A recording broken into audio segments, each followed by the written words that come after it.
Kamusta kayong lahat? Ito ay ang Filipino Chill Recap, at ngayon ay pag-uusapan natin ang isang science fiction monster film na tinatawag na Monster of the Deep. Maghanda kayo, dahil may mga spoilers na susunod. Sa kailaliman ng dagat, isang higanteng nilalang ang papalapit sa isang fishing boat, habang isang babae naman ay naliligo sa loob at parang hindi apektado ang kanyang makeup. Biglang lumabas ang mga pangil ng dambuhalang halimaw at inaatake ang buong tripulante, na nagdulot ng matinding pinsala sa barko at nagpadapos sa mga tao sa ere, parang mga langaw. Di nagtagal, nayanig ng nilalang ang buong shower room, at nagmamadaling tumakas ang babae, habang ang mga kasama niya ay pinupunit ng monster.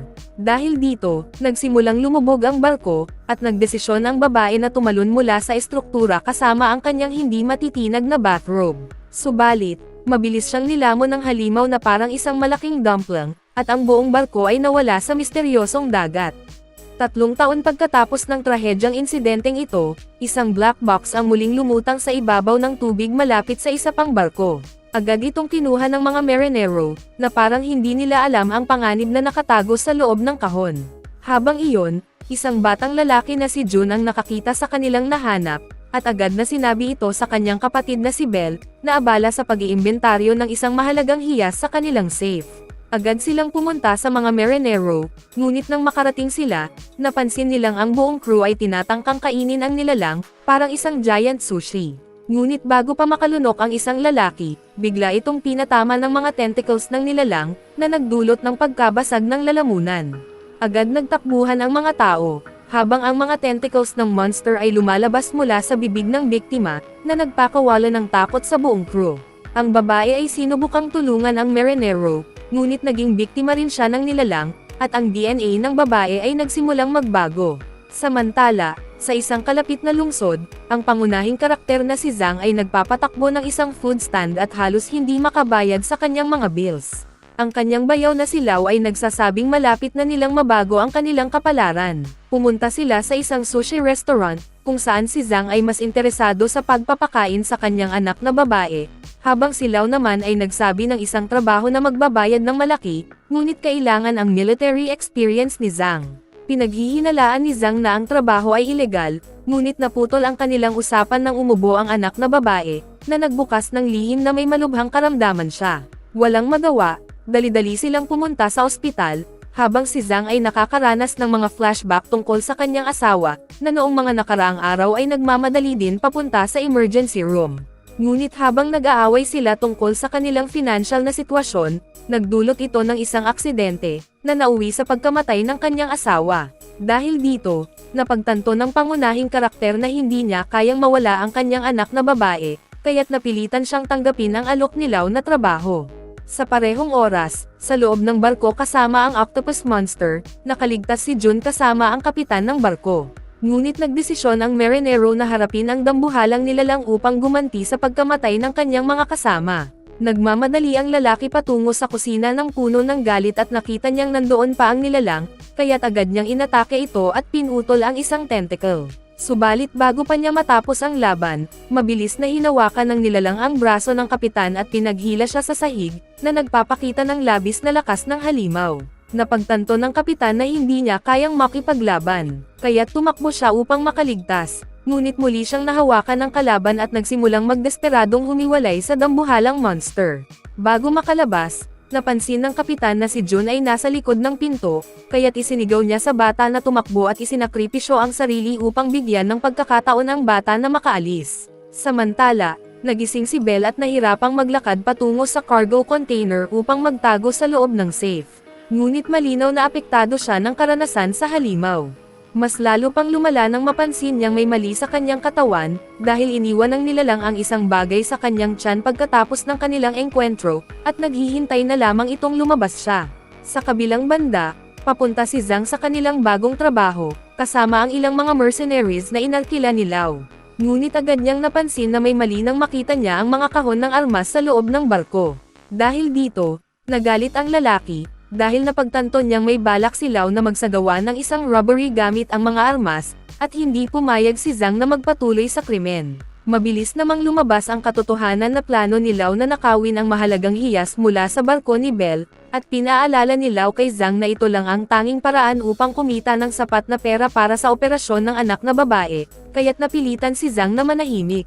Pagkalipas ng ilang sandali, nakarating ang grupo sa isang lugar na puno ng misteryosong fog, at sa wakas ay dumating sila sa target nilang barko, ngunit hindi nila makontak ang mga tao gamit ang kanilang radyo. Wala silang ibang magawa kundi umakyat sa barko na parang mga pirata, na may dalang armas at nagplano na sakupin ang buong barko, ngunit nagulat ang grupo nang makita nilang tila abandona na ang sasakyan. Matapos makapasok sa loob ng barko, dahan-dahan nilang tinahak ang mga pasilyo, at natuklasan nilang puno ng dugo ang sahig, na nagpapakita ng marahas na nangyaring insidente sa lugar. Ang hindi nila alam, ang tentacle monster ay alam na ang kanilang presensya at unti-unting lumapit sa mga mercenary guards sa labas, na nagdulot ng takot sa isa sa mga lalaki at napaatras. Ngunit ang isa pang tao ay hindi pa rin alam ang panganib, ngunit agad niyang napansin na nawala ang kanyang kaibigan. Dahil dito, nagdesisyon siyang mag-imbestiga, at nagulat nang matuklasan na sila ay inaatake ng isang dambuhalang tentacle na mas malaki pa kaysa sa kanya. Nagmamadali siyang tumakbo palayo, ngunit mabilis siyang nahuli ng monster at pinigilan ng nilalang hanggang mamatay sa pamamagitan ng pagsikal. Sa parehong oras, nagpasya na si Lau na maghiwalay mula sa pangunahing karakter upang mas mapabilis ang paghahanap, habang si Belle ay nakalabas na mula sa cargo container at agad na narinig ang mga papalapit na mercenaries. Dahil dito, nagkugli siya sa likod ng mga pader, ngunit mabilis siyang natagpuan ng mga tao at gin hostage ng mga ito gamit ang mga baril, habang pinipilit nilang ipakita ang lokasyon ng mahalagang hiyas. Wala nang ibang magawa, nagdesisyon ang babae na dalhin ang mga tao patungo sa cargo container, ngunit sinabi niyang kailangan nila ang password card upang buksan ang mga pinto, na matatagpuan sa loob ng navigation room. Mabilis na dinala ng mga mercenaries si Belle patungo sa ikalawang palapag, at agad silang pumasok sa mga pinto upang hanapin ang password card sa bawat cabinet, ngunit hindi nila ito matagpuan saan man. Dahil dito, pinagbantaan ulit ng mga mercenaries ang babae nang matuklasan nilang nagsisinungaling si Belle, ngunit bago pa sila magpatuloy, naputol ang kanilang pag-uusap nang marinig nila ang malalakas na ingay mula sa isang metal na container sa sahig. Narinig ito ni Lau at nagdesisyon siyang buksan ang pinto, at doon niya natuklasan na nakaligtas din ang nakababatang kapatid ni Belle na si June.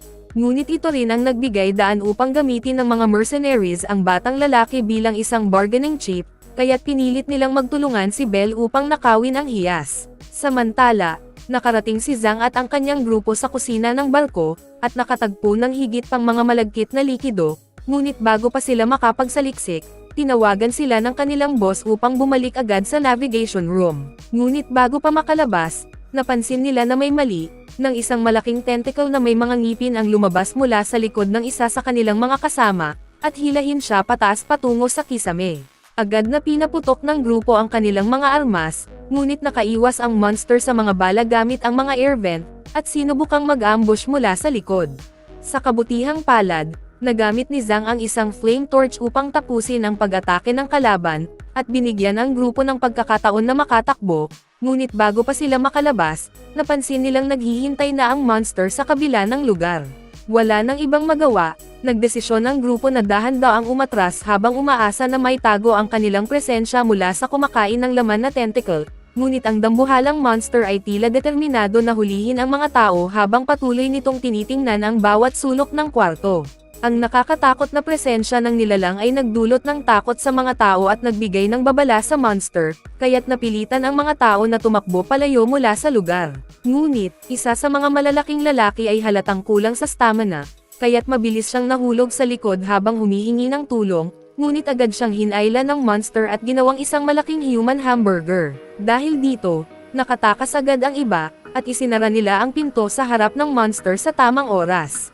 Hindi nagtagal, nakarating ang mga nakaligtas pabalik sa iba pang miyembro ng grupo at agad nilang sinabi kung ano ang nangyari, ngunit nahirapan si Lau na maniwala sa kanilang mga tila baliw na sinasabi, kahit na kinumpirma ni Belle ang pag-iral ng monster. Bago pa nila matapos ang kanilang pag-uusap, naabala sila ng malalakas na ingay mula sa mga bintana, at nagulat ang mga tao nang makita nila ang mas maraming tentacles sa labas, na kumubkob sa kanila mula sa lahat ng direksyon. Dahil dito, napag-alaman na ang dambuhalang octopus ay nasa itaas ng kanilang kwarto, Ngunit bago pa sila makaalis mula sa bintana, isang tentacle ang pumasok at nagsimulang pumatay sa mga tao ng may kabagsikan. Dahil dito, pinaputok ng grupo ang lahat ng kanilang mga armas at desperadong pinigilan ang monster, ngunit hindi tila epektibo ang mga bala laban sa dambuhalang nilalang. Sa kabutihang palad, bago sila mamatay, mabilis na kinuha ni Zhang ang flare gun at pinaputok ito direkta sa bibig ng monster, kaya't nakaligtas ang grupo at agad na nakatakbo palayo mula sa lugar.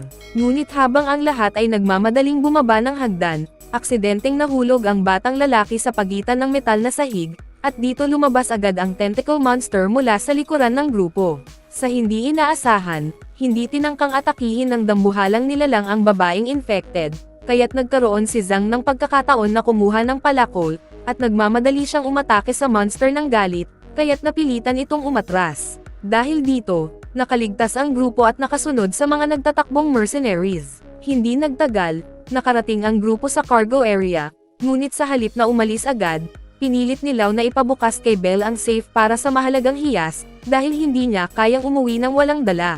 Nakita ito ni Zhang at sinubukang pigilan ang kanyang bayaw, ngunit pinilit siya ng ibang tao na lumayo gamit ang baril, habang dinala nila ang babae patungo sa cargo box at pinilit siyang buksan ang lock. Wala nang magawa si Belle kundi sumunod, kaya't dinala niya ang mga mercenaries sa lokasyon ng hiyas, at sa wakas ay nakuha ng grupo ang mahalagang bagay. Ngunit bago sila magpatuloy, naabala sila ng isang bagay mula sa likuran, at nagulat ang mga tao nang makita nila ang maraming tao na nakaluhod sa sahig at may mga banyagang bagay sa loob ng kanilang mga bibig. Napag-alaman na ginagamit ng octopus monster ang mga tao upang magkaanak ng kanyang mga supling, habang napagtanto ni Belle na siya rin ay buntis matapos ang kanilang masalimuot na karanasan sa tentacle creature. Ngunit bago pa makalabas ang mga tao sa lugar, mabilis na inatake sila mula sa likuran ng monster, kaya't ang lahat ng tao ay pinaulanan ng bala ang dambuhalang octopus, ngunit ito ay nagdulot lamang ng higit pang galit sa nilalang. Hindi nagtagal, ang napakalaking halimaw mula sa dagat ay itinapon ang kanyang biktima patungo sa mga pader, at nahulog ang hiyas ni Lau, ngunit pinilit ng mga mercenaries na umatras agad at nagmadaling tumakbo patungo sa pinto, at nakalabas na barely. Nakita ito ni Zhang at mabilis na nagdesisyon na tumakbo pabalik sa cargo box kasama ang kanyang mga kaibigan, ngunit napagtanto niyang wala nang balak ang monster na umalis sa lugar na iyon. Wala nang ibang magawa, nagdesisyon ang grupo na magtago muna sa loob ng container, habang si Belle ay kinuha ang pagkakataon na ipakita ang kanyang mga pambabaing alindog, at ginamit ang kanyang mga damit upang mag-bandage sa sugat ng pangunahing tauhan. Dahil dito, gusto nilang magsimula agad ng kanilang bedtime exercises, ngunit mabilis na tinanggihan ni Zhang ang alok, at ipinaalam niyang mayroon na siyang anak sa bahay, kaya't hindi na siya magbabayad ng child support sa hinaharap.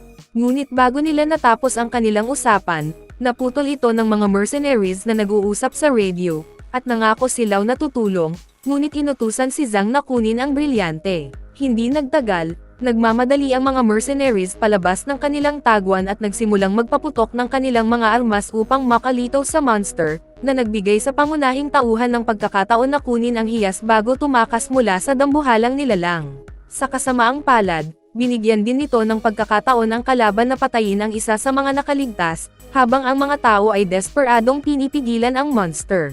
Nakita ito ni Zhang at mabilis na kumuha ng gas container, at inihagis ito diretso sa napakalaking octopus, habang pinapayagan ang kanyang bayaw na magpaputok patungo sa lata, na nagdulot ng isang malakas na pagsabog. Dahil dito, nabigyan ang mga tao ng pagkakataon na tumakas, at nakarating sila sa ibang kwarto at mabilis na isinara ang pinto, ngunit napagtanto nilang ang ibang exit ay nakasara na rin. Lalo pang lumala ang sitwasyon nang magsimulang marinig ni Belle ang mga tunog ng tentacle monster, habang ang nilalang ay nagsimulang magtulak ng pinto upang makapasok. Nalaman nilang sila ay nasa matinding panganib, kaya't nakakita si Zhang ng ibang paraan upang makalabas sa pamamagitan ng vent system sa kisame, at agad niyang sinabi sa mga tao na tumakas na, habang sinusubukan niyang pigilan ang mabagsik na hayop sa kabilang bahagi. Dahil dito, nakapasok agad ang mga nakaligtas sa vent, at nagsimula silang gumapang sa makitid na pasilyo, at napansin ni Belle na nakapasok din si Zhang. Ngunit mabilis na napansin ng mga tao na may mali, nang tuluyan ng mabuksan ng dambuhalang tentacle ang metal na pinto, habang tinutokso ang mga tao na parang mga hayop. Nararamdaman ng mga nakaligtas ang panganib at nagsisikap na kumilos ng tahimik. ngunit biglang pumasok ang monster sa venting system, na nagdulot sa mga mercenaries na magtakbuhan tulad ng mga duwag. Nakita ito ni Belle at agad na umiwas kasama ang kanyang kapatid. Ngunit ang nilalang ay tuluyang gumuho sa likod nila at hinati sila mula sa pangunahing tauhan sa pamamagitan ng pagharang ng pinto. Wala nang ibang magawa, napilitan si Zhang na magpatuloy sa ibang direksyon, at nahabol ang iba pang mga lalaki habang mabilis na tumatakbo patungo sa labas ng barko, ngunit malinaw na nag-aalangan ang pangunahing tauhan na iwan ang kanyang mga kaibigan. Hindi nagtagal, nakabalik ang mga mercenaries sa kanilang barko, at mabilis na nagdesisyon sila na kailangan nilang umalis mula sa lugar na ito agad, ngunit tumanggi si Zhang na umalis habang napagtanto niyang malamang ay buhay pa ang kanyang mga kaibigan. Dahil dito, nagmadali silaw pabalik at bumalik sa transport vessel, habang nakita niyang nagdesisyon ang kanyang kapatid na iwan siya. Ngunit hindi alam nilaw na ang kanyang mga mercenary na kaibigan ay nagbabalak siyang tuksuhin at nakawin ang mahalagang hiyas, habang lihim nilang kinuha ang kanilang mga armas at inatake siya sa ulo bago kunin ang brilyante. Kagulat-gulat, sa halip na sumuko, mabilis na umatake silaw laban sa mga traidor at kinuha ang hiyas, bago mabilis na tumakas upang makatakas mula sa mga tao, ngunit patuloy siyang inaatake ng mga mercenaries mula sa likuran. Sa kabutihang palad, nakayanan nilaw na tusukin ang kalaban sa dibdib at itulak ang kaaway, ngunit agad siyang hinarap ng pangalawang mercenary na mabilis na tinusok siya gamit ang kutsilyo. Ngunit nagawa nilaw na itapon ang kalaban at ihagis ang mercenary sa sahig, bago siya sinakal gamit ang lahat ng lakas at pinatay ang traidor. Sa kabila ng kanyang tagumpay laban sa mga umaatake, si Lau ay bumagsak mula sa kanyang sugat at kalaunan ay namatay kasama ang kanyang mga sakam na kasamahan. Samantala, nakalabas si Belle at ang kanyang kapatid mula sa venting system, ngunit agad na naramdaman ng babae na may mali sa kanyang katawan, at malinaw na nagmumutate ang kanyang pisyolohiya. Lalo pang lumala nang biglang kinuha ng babae ang isang kitchen knife, habang dahan-dahan niyang nilapitan ang kanyang kapatid na parang isang walking zombie, ngunit ang totoo ay gumagawa siya ng armas upang protektahan silang dalawa laban sa tentacle monster. Hindi nila namamalayan na ang nilalang ay mabilis na papalapit sa kanilang kinaroroonan, ngunit sa kabutihang palad, nahanap ni Zhang ang mga tao sa tamang oras, at ang babae ay agad niyakap ang pangunahing tauhan. Ngunit bago makalabas ang mga nakaligtas mula sa lugar na ito, natagpuan nila ang black box na lumutang kasama ng monster, at nagdesisyon si Zhang na laruin ang video sa loob ng device upang malaman ang katotohanan. Mabilis na nalaman na ang dambuhalang octopus ay isang nabigong eksperimento mula sa isang lihim na laboratorio, at nawala ng kontrol ang siyentipiko sa mga nilalang, na nangangahulugang marami pang ganitong uri ng mga halimaw sa loob ng dagat. Dahil dito, napagtanto ng mga tao na kailangan nilang umalis agad, kaya't desperado nilang tinangka na makatakas mula sa dambuhalang barko at nakarating sila sa labas. Ngunit mabilis na natagpuan ng monster ang mga tao at tinabig si Zhang na parang isang laruan. Nakita ito ni Belle at tumakbo patungo sa dambuhalang nilalang, na nagmamadaling tinusok ito ng galit, bago mabilis na tumakbo patungo sa mga lifeboats upang makatakas mula sa monster. Kagulat-gulat, sa halip na umalis ng magkasama, sinabi ni Zhang sa babae na alagaan ang kanyang anak na babae, habang iniibaba niya ang barko patungo sa dagat, habang balak niyang labanan ang monster mag-isa. Nagsimula ang lalaki na akitin ang nilalang palayo sa kanyang mga kaibigan, habang ang mga tentacles ay sumunod sa kanya at nagdulot sa dambuhalang octopus na magtulak mula sa loob ng barko. Nakita ito ni Zhang at desperado niyang iniiwasan ang mga atake ng monster, habang muntik nang magka-pancake ang katawan niya sa ilalim ng napakalaking kalaban. Hindi nagtagal, nagawa ng pangunahing tauhan na tumalon palayo mula sa barko, habang patuloy na tinutokso siya ng dagat na nilalang, ngunit sa huli ay nakaligtas siya at dumapo sa dagat. Ngunit mabilis ding sumunod ang dambuhalang monster sa tubig, at napagtanto ng pangunahing tauhan na muli niyang iligtas ang mga kaibigan, dahil papalapit na ang octopus sa iba pa nilang kasamahan. Dahil dito, nagsimula ang lalaki na kutsain ang monster, tinutok ang kanyang baril at pinutok ang ulo ng malaking nilalang, na naging dahilan para magtulungan ang monster na tumungo sa kanyang direksyon. Hindi alam ng monster na si Zhang ay nagbabalak mag-alay ng sarili gamit ang mga dinamita, habang siya ay lumangoy sa ilalim ng dagat at patuloy na nilapitan ang motodong nilalang. Makalipas ang ilang sandali, nagawa ng pangunahing tauhan na buhayin ang mga explosibo habang pumasok siya sa bibig ng monster, bago magdulot ng isang malakas na pagsabog na nagwasak sa dambuhalang nilalang sa 1,000,000 piraso. Dahil dito, nakaligtas ang mga tao at nakalabas mula sa lugar, ngunit napansin ni June na may mali sa kanyang kapatid, at tinitigan ng bata na may shock habang nag-transform ang babae sa isang nakakatakot na nilalang sa harap ng kanyang mga mata. So ano sa tingin nyo sa pelikulang ito? Ay comment nyo lang sa baba. At kung gusto nyo ang mga videos ko, pakipindot na lang ng like at subscribe para sa mas marami pang content.